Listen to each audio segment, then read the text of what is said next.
آج مجھے جاب کو کرتے ہوئے پورے 2 سال ہو گئے تھے۔ ان 2 سالوں میں ایک دن بھی ایسا نہ تھا جب مجھے زہیب کا خیال نہ آیا ہو۔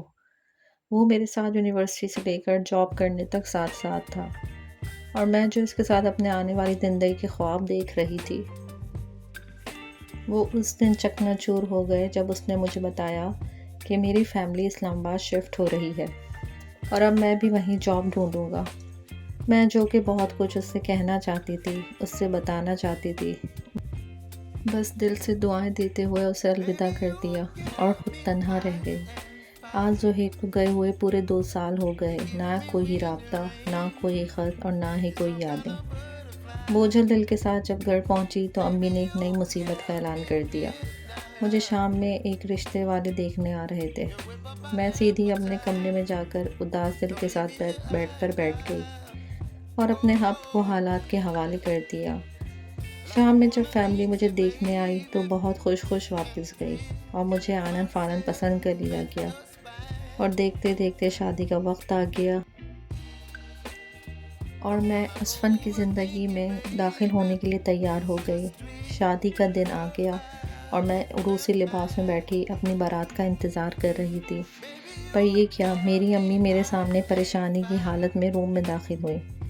میرے پوچھنے پہ انہوں نے بتایا کہ اسفن نے نکاح سے انکار کر دیا ہے اور وہ کہہ رہا ہے کہ میری شادی زبردستی میرے گھر والے کروا رہے ہیں، جبکہ میں اس شادی کو کرنے کے لیے بالکل تیار نہیں ہوں۔ میں بت بنی سب سنتی رہی اور روم سے آ کر اپنے بابا کو تسلی دی۔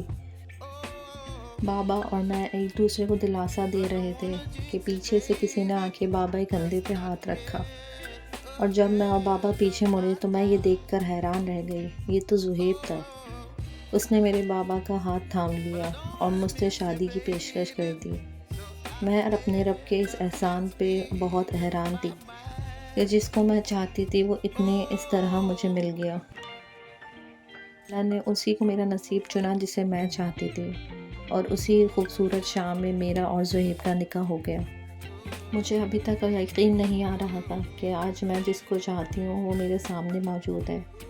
زہیب نے میرا ہاتھ مجھے اپنے ہونے کا یقین دلایا اور بہت محبت بھری باتیں کی۔ دوسرے دن میں نے زہیب سے پوچھا تو اس نے بتایا کہ اسفن اس کا دوست تھا، اور مریم اور اسفن بہت پہلے سے ایک دوسرے کو پسند کرتے تھے۔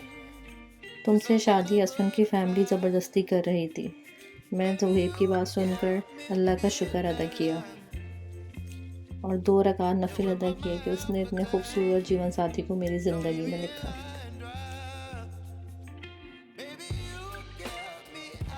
لائف پارٹنر خوبصورت نہ بھی ہو، لیکن اگر وہ آپ کی کیئر کرتا ہے، آپ کے ساتھ چلتا ہے، آپ کے بارے میں ہر وہ بات سننا پسند کرتا ہے جو آپ کے لیے بھی اچھی ہے اور اس کے آنے والے مستقبل کے لیے بھی، تو اس سے زیادہ خوبصورت کوئی نہیں ہے، اور اس سے زیادہ آپ کی زندگی میں کوئی خوبصورتی لا ہی نہیں سکتا۔